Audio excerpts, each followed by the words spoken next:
What are the big challenges? How do we legitimize these things socially, and how do we guarantee high technical quality? How do we learn from our mistakes? And I'll try to end here. The introduction of evaluation resulted in a lot of pushback from teachers and other social actors because a lot of the groundwork was not laid. There was not a lot of consultation.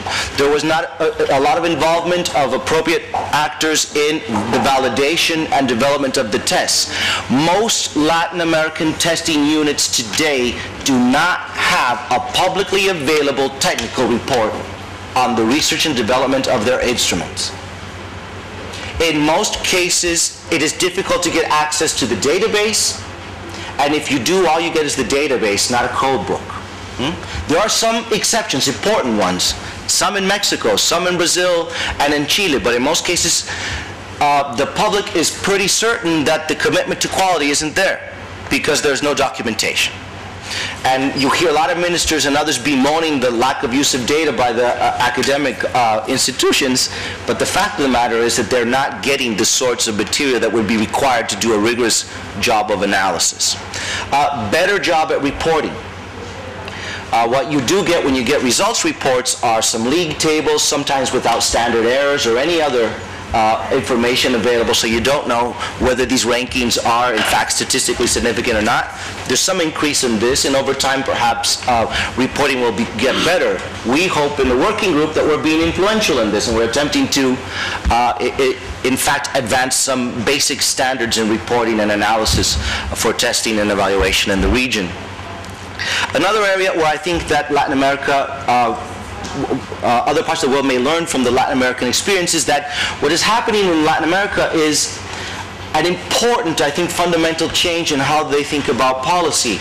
Up to very recently, policy in education was mostly guided by a series of sort of philosophical and ideological enthusiasms, untempered or unmuddled by any look at empirical evidence. That is changing. The arrival of testing services, the availability of data, has introduced a consideration of evidence-based policy making into the debate. That, I think, is the most hopeful change for the region. In a region that was not sensitive to the use of data and making decisions, that had never in the past used information about what children were currently accomplishing in school in order to make judgments of what they should do in the future, that has been the most important change and perhaps the most illustrative lesson for the rest of the region. Thank you. Thank you, Hubert. That was an excellent presentation.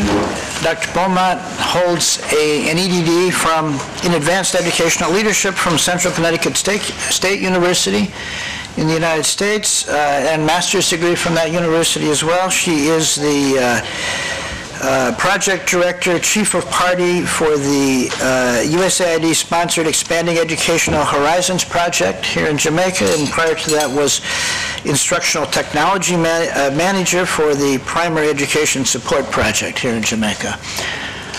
She will take about 10 minutes to provide comments, and then we will open this up for discussion, and I think we'll have enough time to have a robust discussion. Thank you very much, Dr. Pruier. Colleagues, good morning. I have the task of responding to Dr. Valverde's sharing about the his experiences in Latin America and South America, well, Central and South America. But before I go into the comments on his presentation, I would just like to share with you that I'm coming from the Expanding Educational Project, as you heard, and our mission director, Dr. Hilliard, has given a comprehensive background about that project. And so my responses are going to be based on my experiences with the Expanding Educational Horizons project.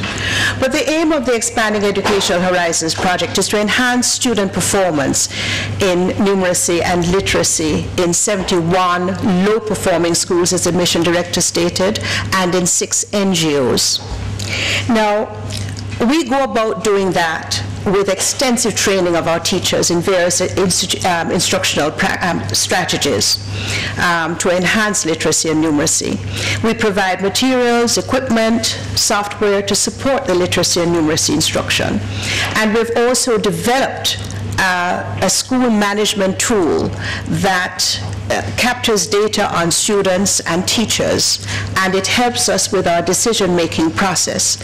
Not only us as a project, but the school. It's a school-based instrument that helps teachers and principals to capture data at the school site so that immediate interventions can be addressed at the school site. And we also integrate educational technology tools to support the curriculum, especially in literacy and numeracy. We apply multiple approaches to enhance student performance. Gender awareness is a feature of the Expanding Educational Horizons project. How to work with and counter, rather, the social constructs that we have in our society where gender is concerned. Boys or males do this, females do that, and how we work with our teachers, especially in working with curriculum and texts, etc., that support some of those social constructs. Then there's a strengthening of the NGO network. The NGOs, as you're aware, are not supported by the government in any way, yet they take care of a huge percentage of our at-risk students. We work with students from the ages of 10 to 18. Many of them are off the streets and do not go to a formal school setting, and so we provide that support for them. And that we engage with various government entities and education sectors, and we share our effective practices, not only with the Ministry of Education through the Education Transformation Team, but with other non-project institutions. Now, in promoting a culture of, a culture of accountability in our schools, remember we're coming from the lowest of the low.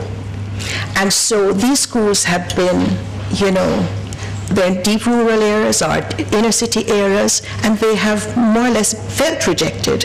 Whether they have been, they feel rejected, and they feel that their expectation levels are very, very low.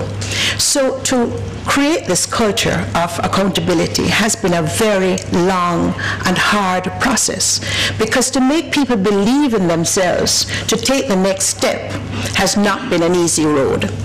And so some of those ways in which we have pushed this process of accountability is through student performance standards. And of course, to get the students to perform, to enhance performance, you are relating to the teacher. And so this is by the extensive training. As Mr. Reed mentioned in his overview, many of our teachers, in leaving training college and getting into the school system, are not necessarily ready for teaching. And those who are already there have practiced some very bad habits. And so how do we undo the bad habits that have been inculcated? So the instruction, school management is the same thing.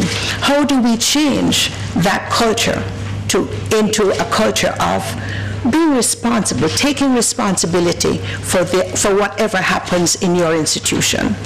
And we also look at the classroom. As we train, we expect that training to be translated in how a classroom looks and what happens. What does a lesson plan look like?